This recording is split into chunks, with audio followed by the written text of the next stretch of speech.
Welcome to The Lock Shop with Nielson and Hustler, powered by Coolbet Canada.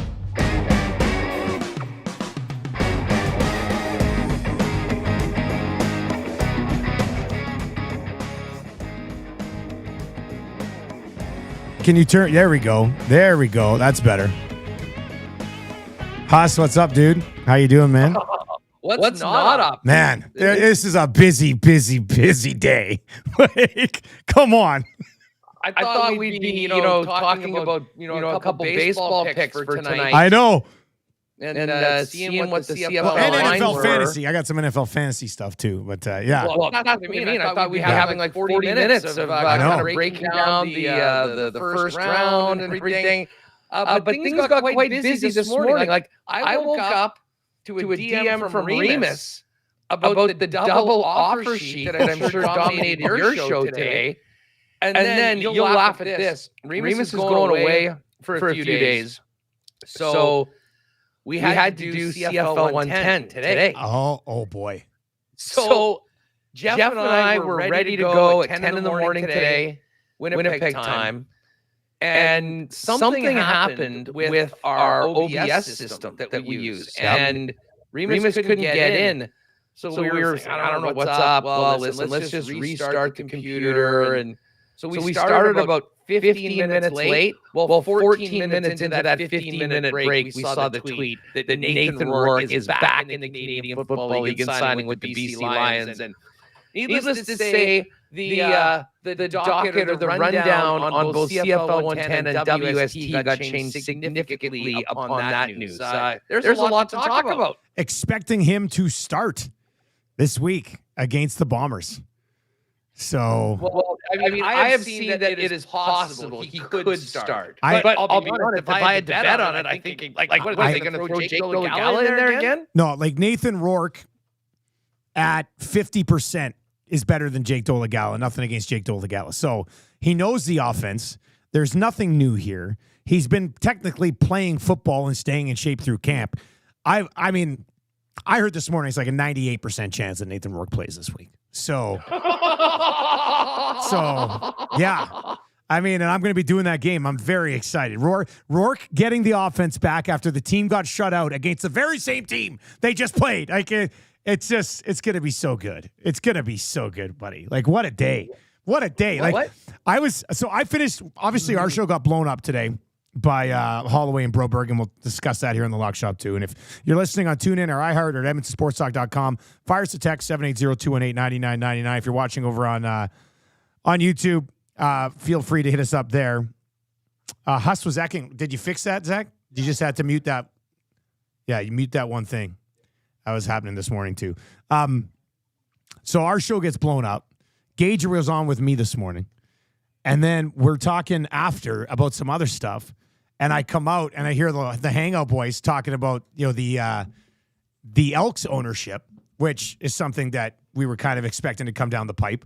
And then I sort of popped my head in there quickly. And Maddie's like, did you hear about Nathan Rourke? I was like, what are you talking about? I didn't hear about Nathan Rourke. I missed it. I was 32 minutes behind on the Rourke news, buddy. I was just, what a morning. I love August 13th that are like this in Canada. Yeah, it's perfect. I love it. Well, I'm just and I will plug the latest edition of CFL 110. That'll be on the podcast later on today. Search CFL 110 wherever you get your favorite pods. Help us out. Give us a sub. But right after Winnipeg Sports Talk this afternoon, which will be just after 2 p.m. in Edmonton, the latest edition of CFL 110 will be live on the Winnipeg Sports Talk YouTube channel. We'll sort of rate it from WST. And as I mentioned, thank God Remus's computer wasn't working properly because we would have had to redo the entire show. I don't think there's any way we couldn't not lead off this week with the Rourke news, and it would have dropped midway through. So we'll be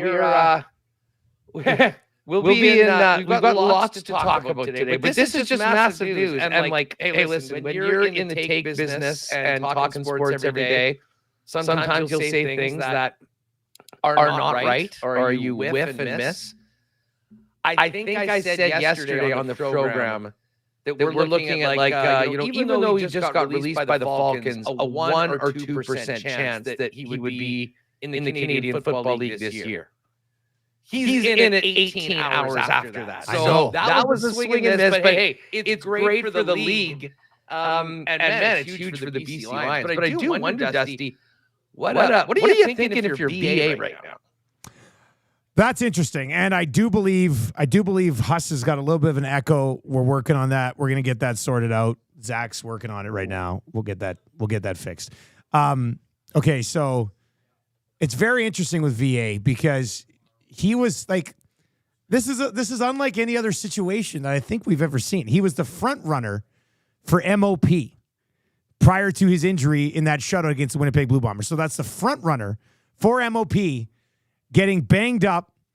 It didn't look like it was going to be that long. And then they go and bring back Nathan Rourke. So you can make a significant case right now that the BC Lions have the two best quarterbacks in the Canadian Football League on the same roster. Now, I thought I saw Farhan say, or somebody say, that Vernon Adams is not going to be traded. Rourke is going to start this week, reportedly, maybe, looks like it. But I also thought I saw somebody say that Vernon Adams isn't going to necessarily lose his job when he's healthy. So I'm not 100% sure how that's going to play out for VA. What I do know is that VA is a free agent at the end of the year. The Nathan Rourke contract is supposed to go until 2026. And you're probably looking at it right now.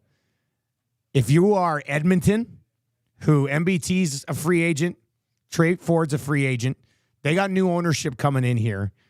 I think Edmonton is a team that you would look at. I think the Riders, depending on Trevor Harris's status, is a team that could possibly look at VA as well. So it's going to be a very awkward time here. Hamilton. Like, it's going to be an awkward time for the rest of this season for VA, depending on how they decide to handle this. But he could be in a real nice spot come the offseason, Huss. Because there are going to be 2 or 3 teams that are desperately looking for a guy, and you got a guy who can play at an MOP caliber level. Even at this stage of his career, I'm thinking VA is probably going to cash in a pretty nice deal this offseason. Okay, I don't want to say too much, but let us know in the chat if my audio is fixed. No, I don't think it's not a you issue, Huss. It's definitely an us issue. We had the same issue this morning as well. We moved some things around here with some new equipment, and where's Awanik? Is Matty kicking around?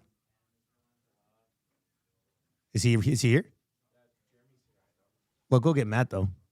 Tell him it's an emergency. Yeah. Go get Matty. It's an emergency. Let's get this sorted out. So, there's some good ones here. Shirelli is offer sheeting the internet provider for EST right now.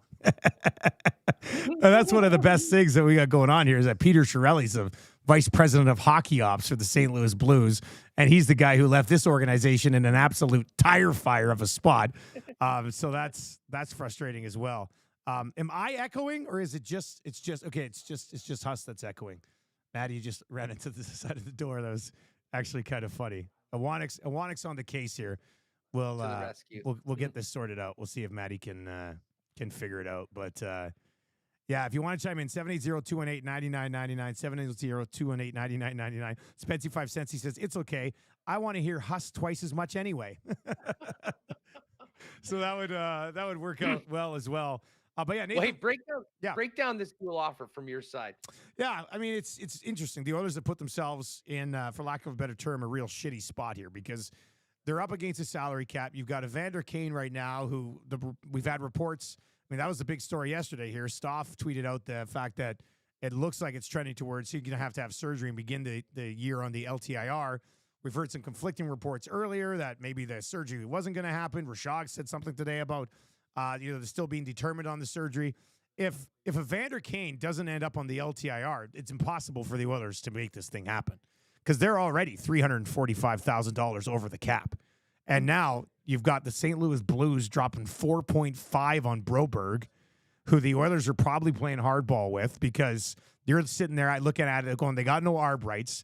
They know we don't have much cap space, so they were probably trying to grind the gears of both Broberg and Holloway probably as much as they possibly could. We hadn't heard any sort of progress on talks with it either. And sure enough, then this news breaks today. It's the St. Louis Blues trying to bring in both of these guys. I'm very interested to see, if they get both of them, I'm sure they'll take both of them. There's going to be a big conversation here. We'll have it on 2 guys and a goalie today as well. But you have to look at the situation and look at it and go, well, do others sacrifice one guy and try to keep the other? But if they can't get Evander Kane on the LTIR, I don't know how they can match these offers. If they know that they can get Kane onto the LTIR to begin the year, I think you could match Broberg. And if you can trade CC, you could also match Holloway. So it's going to be pretty interesting to see how this is handled. But it's not going over well in the market right now. That's Peter Chiarelli, who's one of the two guys behind this. Like, after everything that he did, and he did a couple good deals, signed the Draisaitl contract, which is a nice value contract. But yeah, I'm interested to hear what people. And we're gonna have Andy Strickland on our show tomorrow morning. But Huss, what are you thinking out there? Let's test Huss's audio again. Fixed. Hopefully, it is all good.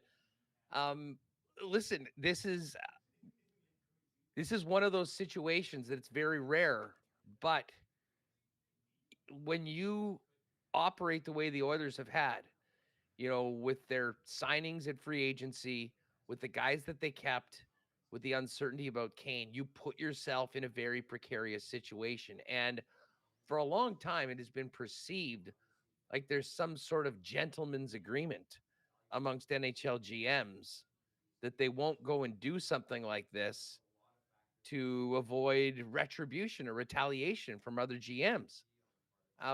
St. Louis has obviously decided that, Edmonton has put themselves in such a precarious position. It would be, listen, they wouldn't be doing their jobs if they didn't go together and try and make something like this happen.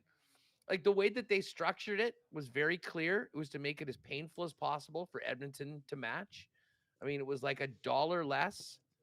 It's the absolute max to get to the second, to get just a second round pick, right? Like, yeah. And listen, we know the reason why we don't see the massive offer sheets on top RFAs is because the compensation is so punitive when it comes to first round picks, which really are the currency of success in the National Hockey League, that no one wants to do it. This is a very different story. You can get a couple young players to come in for a significant financial outlay, but the cost to acquire is relatively low. A second-round pick in the Broberg case, or a third-rounder for Holloway.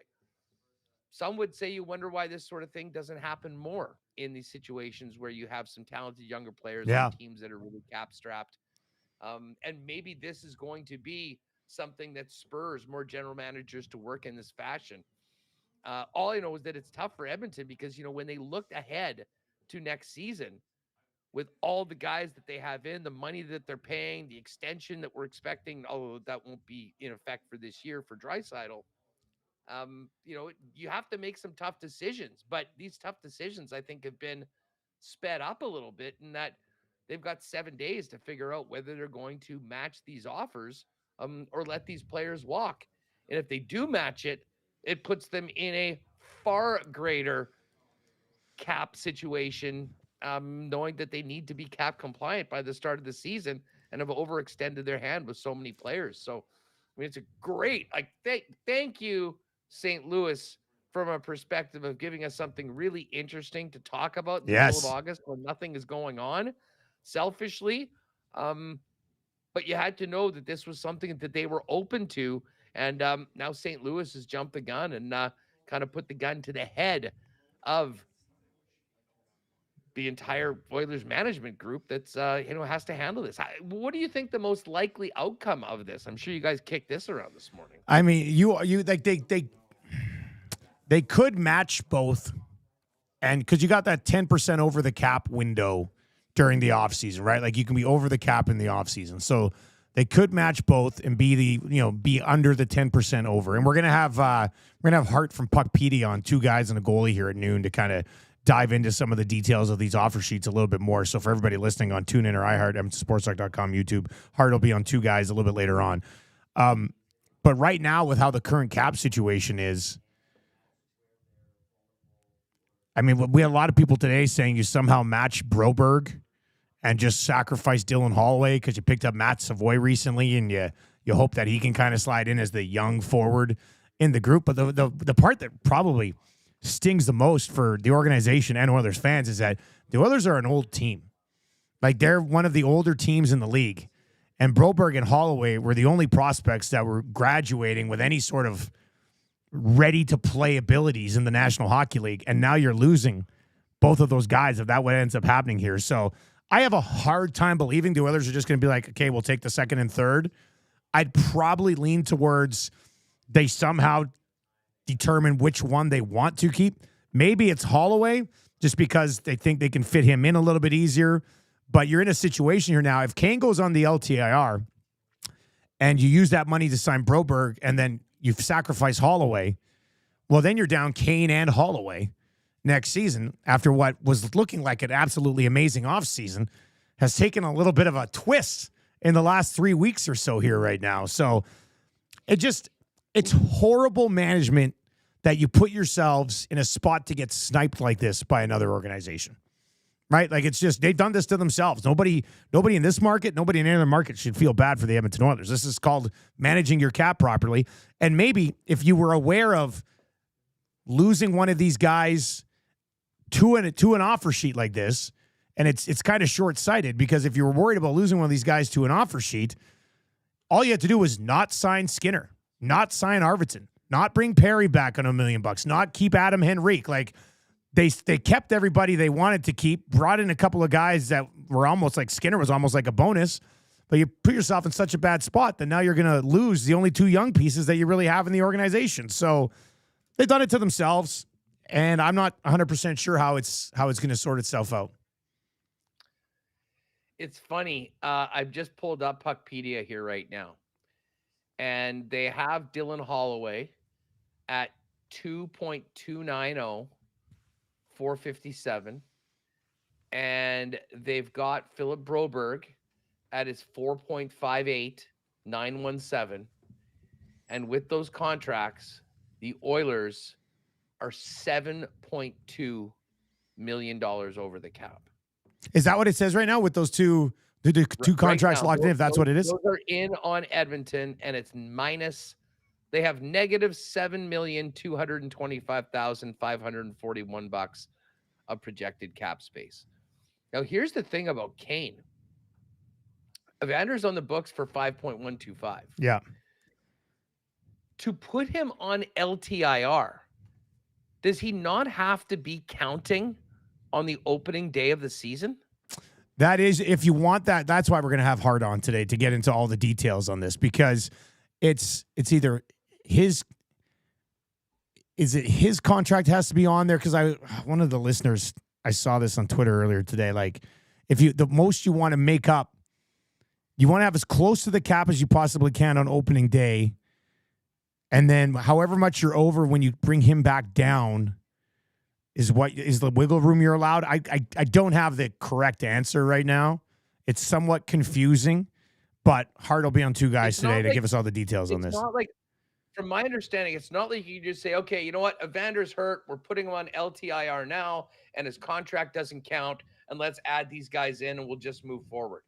Like, there is a cap compliancy that the team has to have with its original roster, and then you can put a guy on LTIR and then figure things out, which is why I think, we've seen some teams in the past that have been in a situation like this, have to wait till the opening day of the season, then put their guy on LTIR, and then sign the player that wasn't able to do it. It is. I'll be interested to go back and watch that segment right now, because we do sort of need someone that's an expert in cap gymnastics. Because the Oilers group is going to need to be doing some Simone Biles work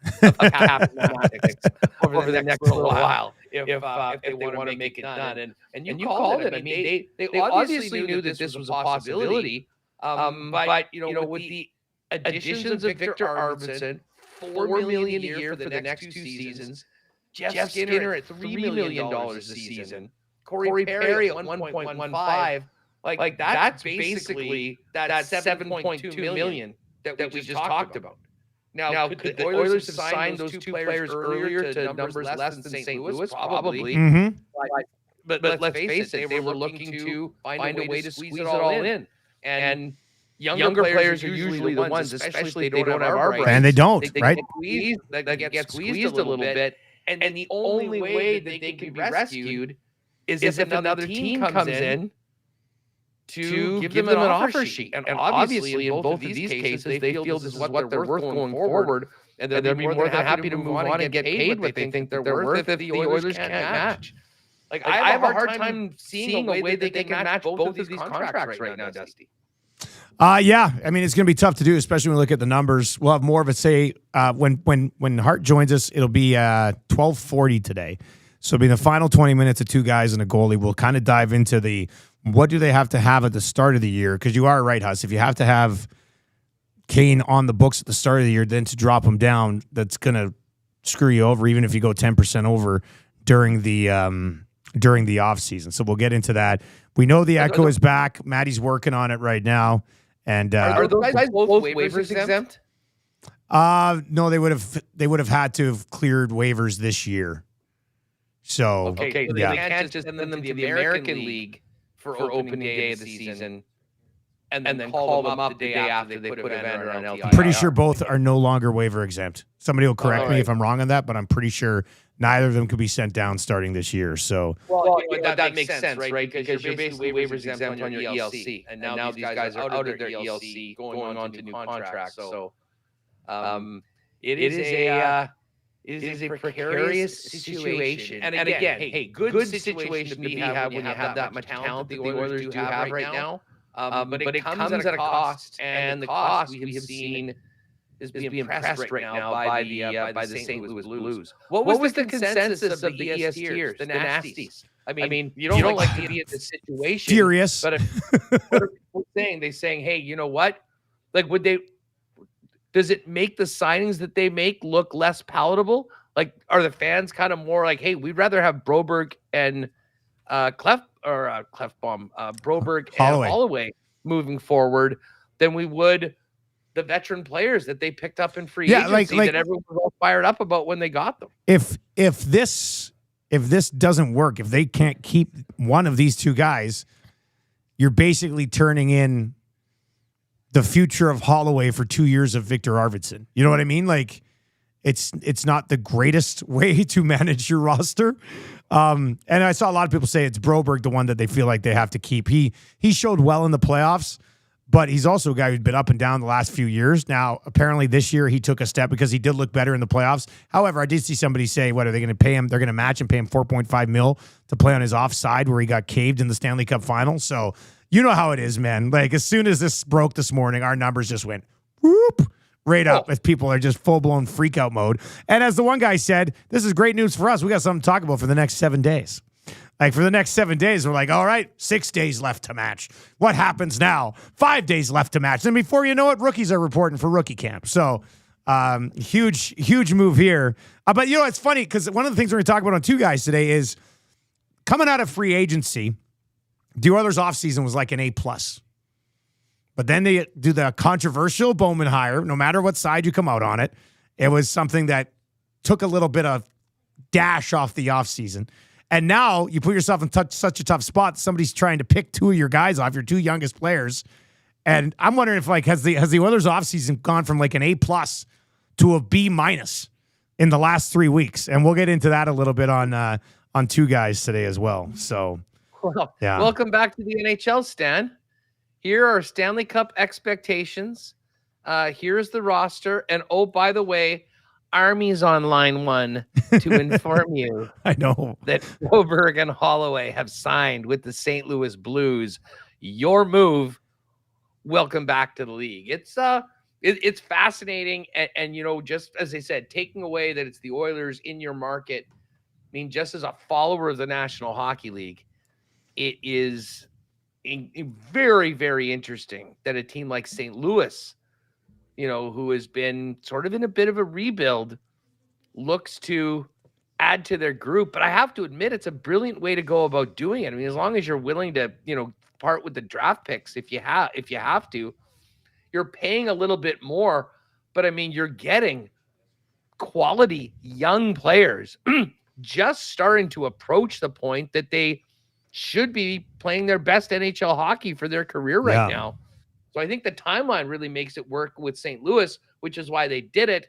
And then again, I mean, it just puts Bowman and the Oilers in a very unenviable position of trying to find a way to make all this work under the salary cap and within the guidelines and rules of the National Hockey League. Huss still echoing, boys? Somebody just texted in and said Huss was echoing badly, but back to normal. Yeah, maybe they're on a little bit of a delay. If you're on the YouTube right now, let us know. All right, so we've got. I mean, we're gonna get to a little MLB parlay. We got the offer sheets that we discussed. Rourke returning. Elks ownership apparently all locked and loaded. Local construction tycoon who's got a ton of money is going to take over the Edmonton Elks. Huss, let me ask you this: he's this guy is a longtime season ticket holder, like not whole game kid, like he's got deep ties to the past of this organization. How do you think it would be viewed around the rest of the league if there's a couple of options here? He buys the team because he's got all the money in the world. Apparently, the amount of money this guy has makes Amar Dolman's money look like peanuts. Like, this guy is absolutely loaded. So you buy the team. You don't worry about losing sponsorships because you're a bloody billionaire anyway. And you switch the name back to Eskimos. Or you settle on some rumors that I've been hearing. They just become known as the Edmonton Elks. And that's the new name moving forward. How does this get viewed across the rest of the league? I do think you win back a lot of the hardos in town who are still like, they're losing because they're not called the Eskimo. I think you would win a lot of those people back if you just went to Esks. Like, those people still exist? Oh, dude. Those people are still there? What? Buddy. Yes. Those people are still here. Like, and some of them are still, like, they're blaming the losses on the name change. If you want to blame the low attendance on the name change, you can try to do that. I would blame the low attendance on a team that's won like 5 football games in the last 2 years. They sucked. Yeah, they suck. They went 4 years without winning at home. Yeah. So I'm curious, like, how would be taken outside of this market if you're like, the Elks' new owner is changing the name to either Esks or all the way back to Eskimos? What do people say? I mean, people would probably react. I mean, I would be if that happened. I mean, I'd be speechless. Like, the fact that that's still a topic, it blows my mind, to be perfectly honest. I mean, like, there was a pretty clear reason why they made the name change. They didn't change the uniforms. It's still green and gold. They've still got the same double E logo. For the record, I love the Elks branding. Like, I think it's way better than it was as the Eskimos. I mean, yeah, we get it. You guys won 5 Grey Cups in a row in the 80s. I mean, it's 2024. I don't know. I think it would be somewhat laughable. I mean, I hate this conversation. To me, is ridiculous, but it ends up getting so politicized. And I mean, I get it. There's a lot of things in today's day and age that are ridiculous, laughable, that are put forward by people on one side that everyone just sort of has to go along with. But I mean, when I say the woke mind virus has taken over the Canadian Football League, forcing teams to change, I sort of laugh at that as well. I thought, when it comes to names changing for those reasons, I understood there were some people that really weren't comfortable with what the name was for a long time. Times change and they move on. I thought they did a great way of rebranding. And listen, bottom line is, if you reverse the record of this team over the last 5 years. Yeah. And instead of going 4 years without winning at home, they had a record like the Bombers did and were 37-3 at home. This is not a conversation. There'd be 30,000 people at Commonwealth. Like, simple as that. I mean, you might still have some, and this is the thing with today's day and age. I mean, go on social media, go onto the internet. You've got these two groups on both sides. I'll use this thing on both sides of the extremes. I mean, you've got people that will look you in the face and tell you that you should be able to do whatever you want, say whoever you want, compete in whatever you want. And obviously that was a big topic in the Olympics.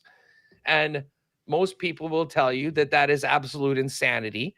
And for all the people that were pushing for women's rights all those times are now doing the exact opposite by having people that were men when they're born compete. And I'm not talking about the boxers. It's a different thing, but just in general, the Riley Gaines, Leah Thomas, the swimming thing, it's absolutely nuts.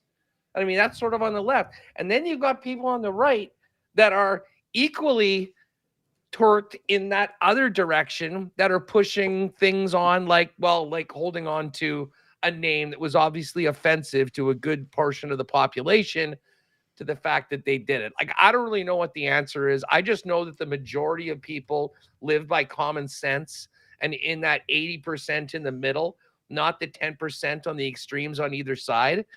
And I would say, I think that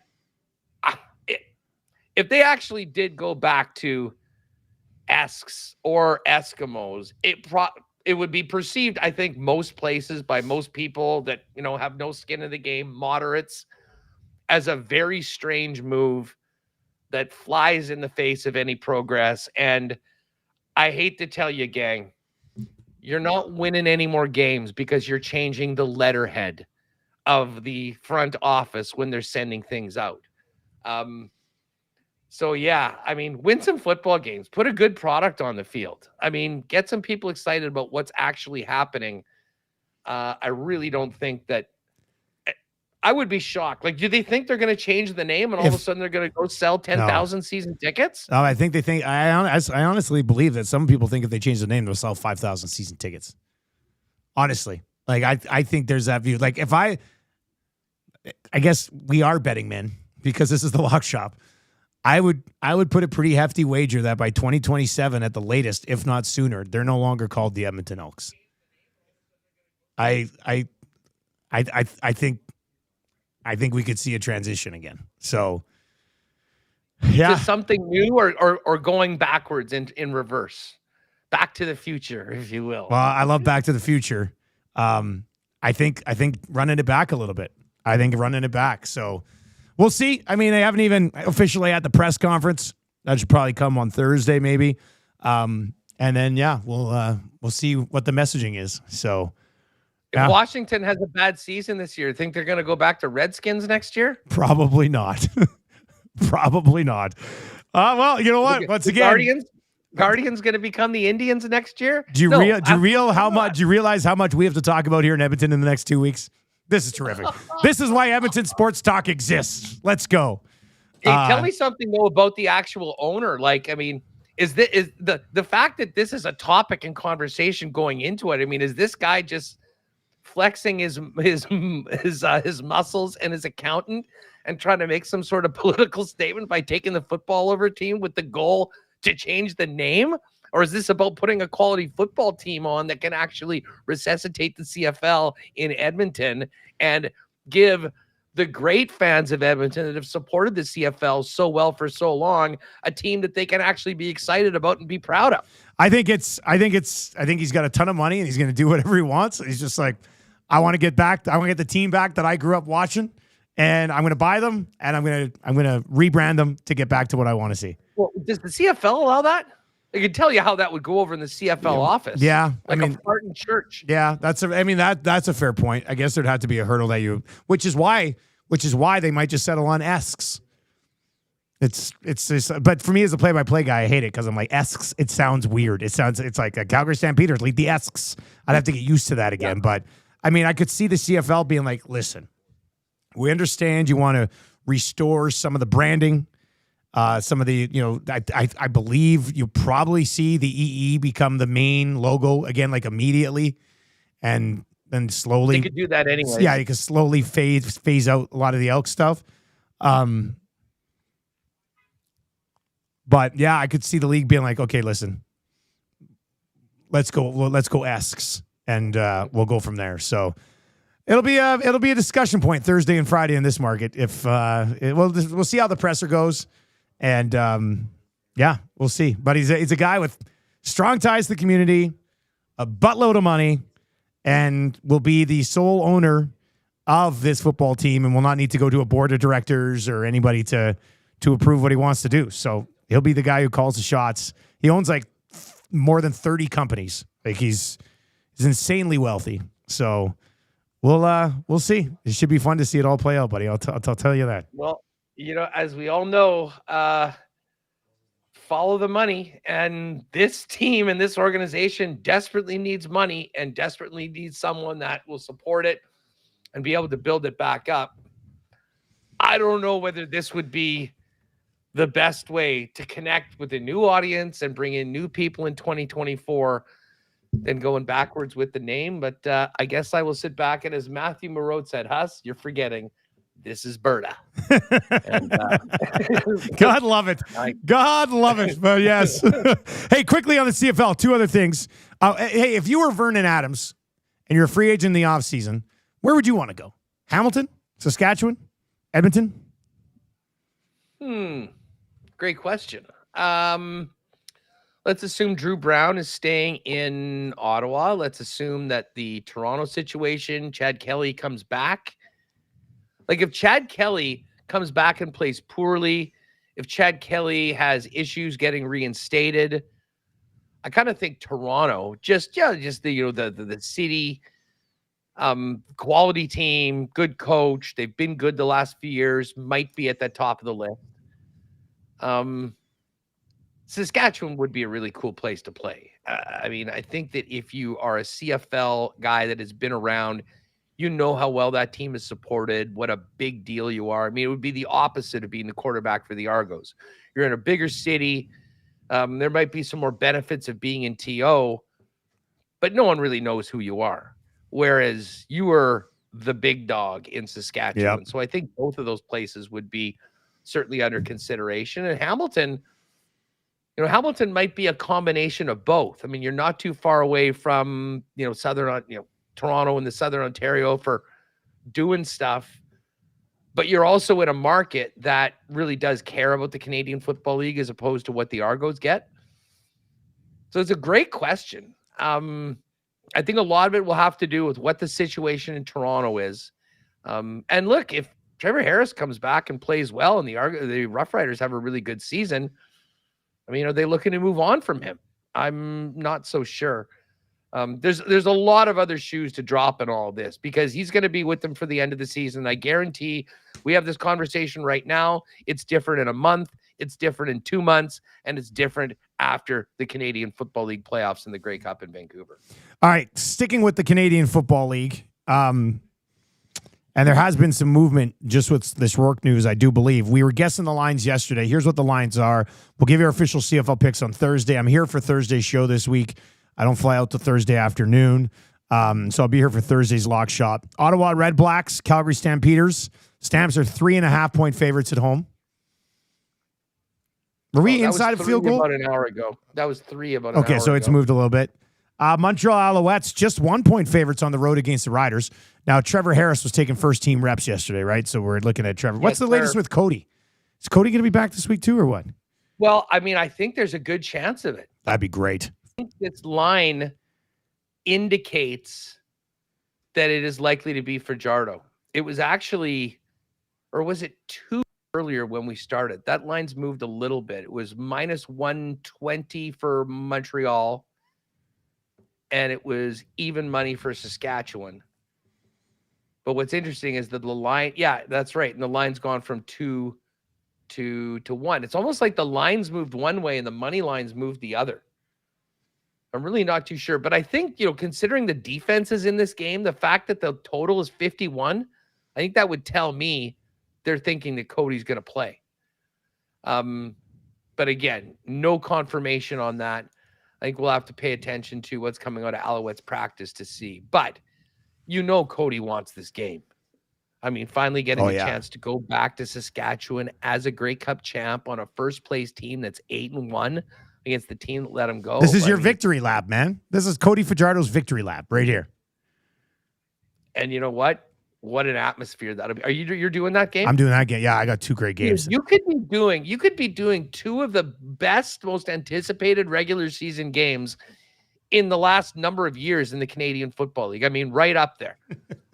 Fajardo returning with the 8-1 Alouettes to take on the Riders with Trevor Harris back and the start that they've had would be top billing, no doubt about it, except for the fact that BC and Winnipeg are going at it again after the Bombers shut them out 2 weeks ago and Nathan Rourke has emerged in a BC Lions uniform and could potentially be starting. Yeah, what a week we've got coming up in the CFL. It's going to be good. The Elks are 2-point favorites on the road against Hamilton.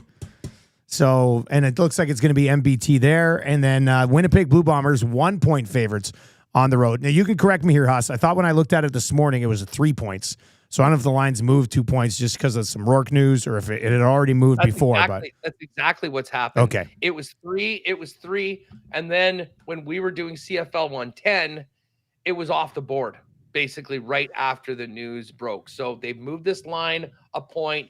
It is basically a pick 'em right now. The Bombers are minus 112, BC's minus 109, and it's a 1-point spread. And tell you what, if Rourke practices and he starts talking, they say, yeah, Rourke is going to start. I would be surprised if this wasn't a pick 'em or maybe BC being the slight favorite by the time they go off. Although the Bombers certainly have been looking much better and are coming off the bye. But we have an absolutely amazing lineup of games this week in the Canadian Football League. Holy smokes. Do we want to get into the NFL fantasy or do we want to save it, Huss? I've got some first round thoughts we can get to. We got about 10 minutes still. I don't know. What do you think? We do. Well, do we want to get in a pick on the ball tonight? Yeah, well, definitely should. Well, let's do that first. Then maybe we can start with some of our NFL stuff and just carry it over. Let's see here. What are we looking at? How about the White Sox beating the Yankees last night? I know. You see the lineup that they went into that game with too? Like just a god-awful lineup. It's like a double A, triple A lineup, taking out the Yankees and just beating the hell out of them. I think they were plus 250 underdogs or something like that last night. And the Dodgers, unfortunately, were not. They unfortunately took it out on the Brewers earlier on, and that game that we had late. I mean, I was rolling with Blake Snell. Yep. In that matchup, and I mean, he struck out the side in the first inning. He went 6 1/3 innings, 2 hits, 11 strikeouts, but he had 114 pitches. They had to take him out. They turned it over to the pen, and the pen ended up giving it up, although it wasn't even an earned run. And that's, I guess, because it was in 10. I mean, this was 0-0. We said that Sale Snell should be a great pitching matchup. Yes. Those guys delivered, going right to the distance to the pen, and that's why it was an under and run, because it was the run that started on the base paths. Anything that appeals to you this evening when we're looking at the MLB slate? Well, I was just kind of looking. The over in the Texas-Boston game is sitting at 10.5, but it's plus 100. If we move that down to, especially in a parlay, if we move that down to 9.5, it would be minus 133, which I'm still comfortable throwing into a parlay here. Yeah, go ahead. Sorry. That's Boston Rangers. Yeah, Boston and the Rangers to 9.5 minus 133. These two teams met earlier in the month with the same pitching matchup that we're going to see today, and they combined for 17 runs. So I like that. Now, the Rangers offense recently has been, as baseball would describe it, somewhat unlucky, and it would trend towards some regression. And I like the matchup here, considering how much they both crushed each other last time for 17 runs. So, I mean, maybe we just keep it at 10.5 at plus 100, but for a parlay, taking it down to 9.5 at minus 133, I don't hate either. What are you looking at? Well, here we go. I've got I'm liking my guy who was my preseason pick for a little 50-1 sprinkle on Cy Young, Hunter Green in Cincinnati. Great year so far. Strikeout machine. He's 8-4 and 290. A great matchup against the Cardinals tonight. And the Cardinals, 1 game above 500, Reds 3 games below 500. This is, I mean, a real, important matchup for both of these teams that they want to get closer to wild card spot right now. But I'm going to lean on Green, who's had a great season so far. Reds money line is minus 133. So if we wanted to do both at minus 133, Reds money line over 9.5, it comes up to plus 207. And then we can maybe get a little boost from the fellas to take it up above plus 225 or so. Beautiful. Love it. Hey, just quickly as we transition, we won't get too much into fantasy, but we got lots of time here in August to hit fantasy. I do have some thoughts on first round we can get to. But J.J. McCarthy, you see this news today? Dude, did you see my tweet on Saturday? No. You probably weren't. So I'm watching. Oh, yeah. Well, you told me about your tweet yesterday. You're like, this is the guy, offensive rookie of the year. Yeah. I've seen all I need to see. We're going in on JJ at 17-1. Plays great. Comes out. No big deal. You get the tweet yesterday. Oh, he's got some knee soreness. And now he's going to have surgery. It could be 4 to 6 weeks. It could be 4 to 6 months.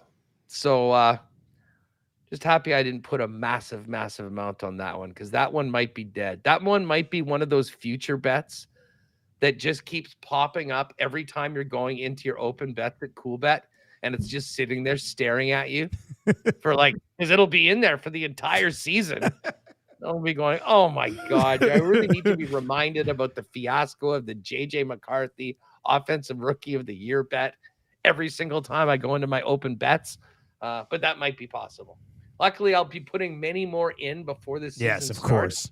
So it'll be so down, I probably won't see it very often. But that really sucks. I don't have a lot of faith in Sam Darnold, and I think that's part of the reason why I was so excited that this could get in at the latest after the bye week. I think in week 5, but maybe as early as week 3 or so. So well, let's tie this in. Let's tie this into part of the conversation, and we'll fit this in. Thursday we'll have CFL picks. Maybe we'll do a bunch of NFL fantasy talk about the first round on Thursday.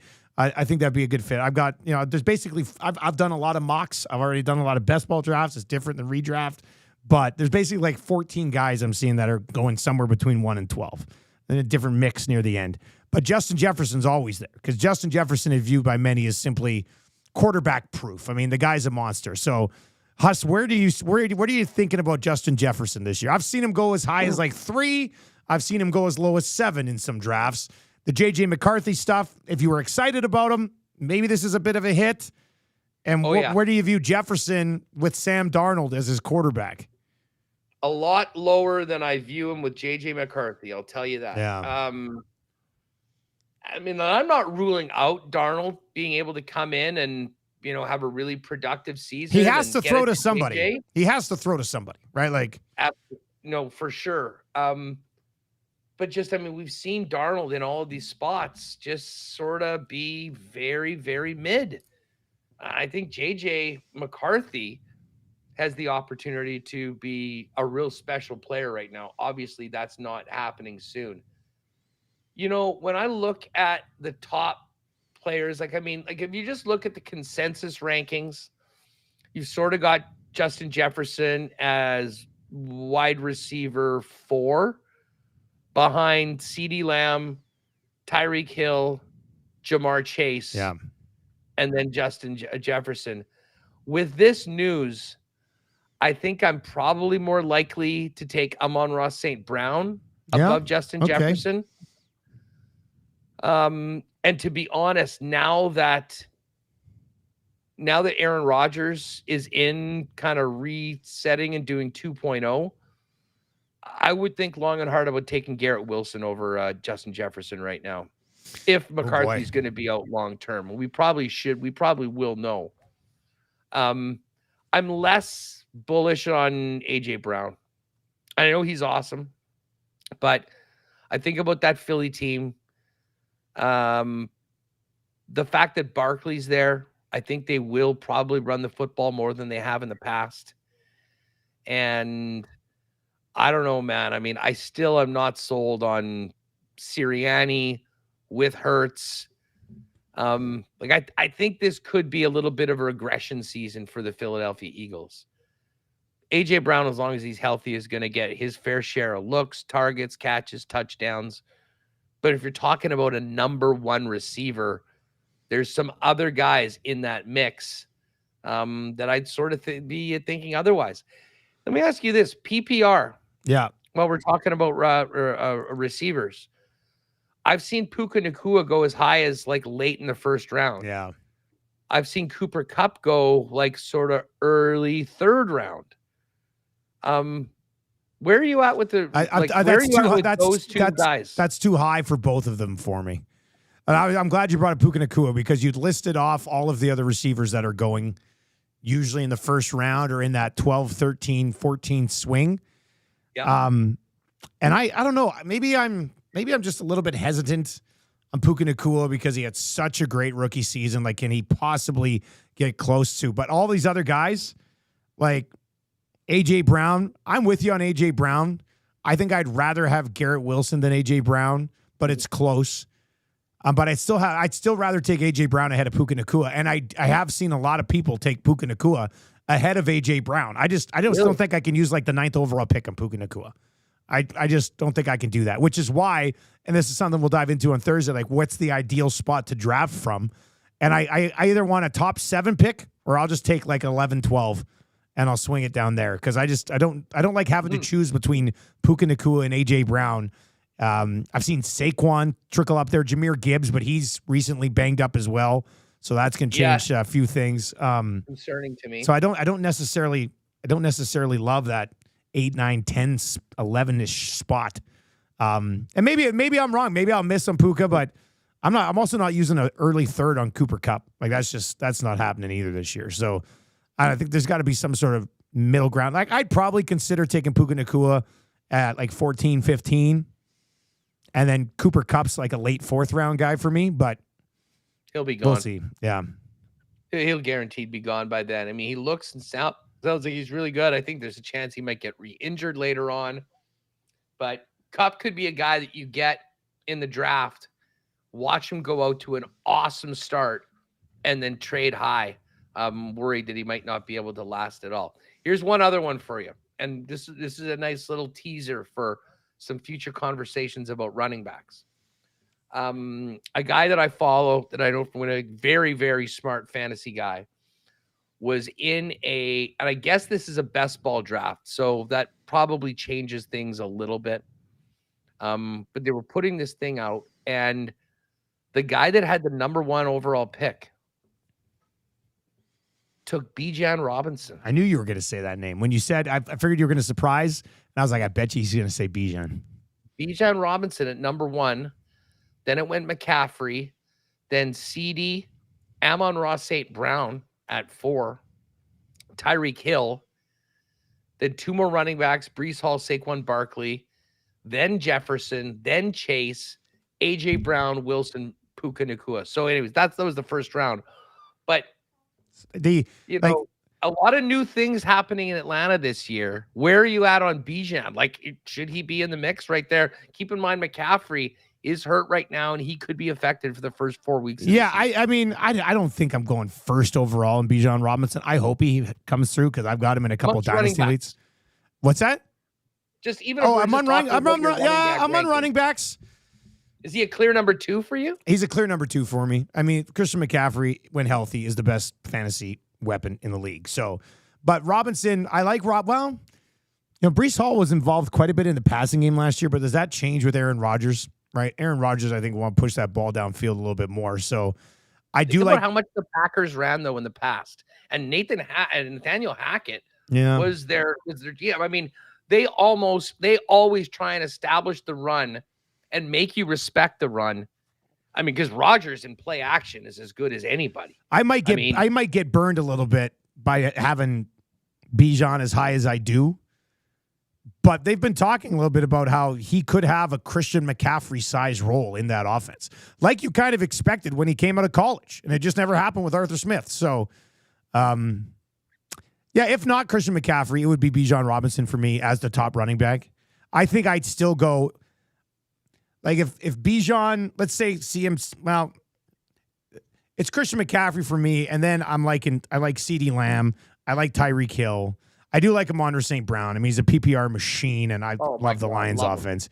But I do have Bijan Robinson right after that group, and then there's the Chase, Breece Hall, Justin Jefferson group right after that. So that's going to be fun, though. I can't wait, man. I had a draft board show up from Amazon yesterday. It's It's all coming together now, Huss. It's all coming together now. It's going to be real fun. I know. I've got my first draft on Monday, I think, and then we're just getting into it. Got my auction on Tuesday. Going to be lots of fun. The one guy that we mentioned when we're talking about running backs that I think, if healthy, has the potential to be like top 3 is Gibbs if he's healthy. In Detroit. I mean, he is such a dynamic runner. Is great catching the ball. Has said already that his goal is to go 1,000 in both. And like I'm looking. I worry a bit about David Montgomery still being around though. Like they like to mix him in too. Yeah. So listen, they do, and he got a lot of goal line work. Yeah.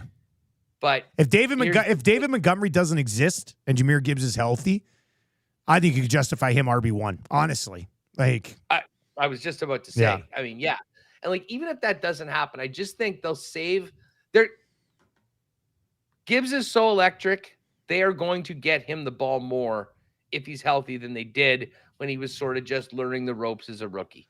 I think he clearly, like, if full healthy, I mean, I have him in like right there with Breece Hall and Barkley, and it wouldn't surprise me at all if he finished challenging the likes of Robinson and McCaffrey for the top guy. And he's going behind, like just in this draft I was citing a minute ago, Jonathan Taylor, Travis Etienne, Derrick Henry, Isaiah Pacheco, all drafted before Jahmyr Gibbs. And I'll be honest, I think if it's PPR format, I'm probably when was that draft done? Like after he got hurt a couple days ago, or I think this is before. Jeez, well, that's ridiculous. Gibbs should be going higher than those guys. Or I guess it was last night. So maybe that did depress. I gotta step in here. Your show starts in a minute. You got to get going. I see. Thank you. You know what? You get talking about fantasy and we'll never stop. We'll do it again tomorrow. Get some golf picks and a little more. We can do fantasy for the next next 3 weeks. Easy peasy. I mean, updates on all of it. All right. I see Gager warming up that rubber arm in the bullpen. I'll let him. He's ready to go. I will see you tomorrow in the lock shop. Take it easy, buddy. See you later, man. There you go. Yeah, Huss got Winnipeg Sports Talk starting in 35 seconds, so he's got to get going. All right, and we got 2 guys in the goalie coming up right away. Hart from Puckpedia is going to join us around 12:40 to figure out any questions you have about the salary cap and these offer sheets. If you have those questions, fire them in right now. 780-218-9999, 780-218-9999. If you're watching on YouTube, stick around. 2 guys in the goalie firing up. Myself, Cass, Gager, and Puckpedia will be by in about 40 minutes. Don't go anywhere. Thank you for joining us.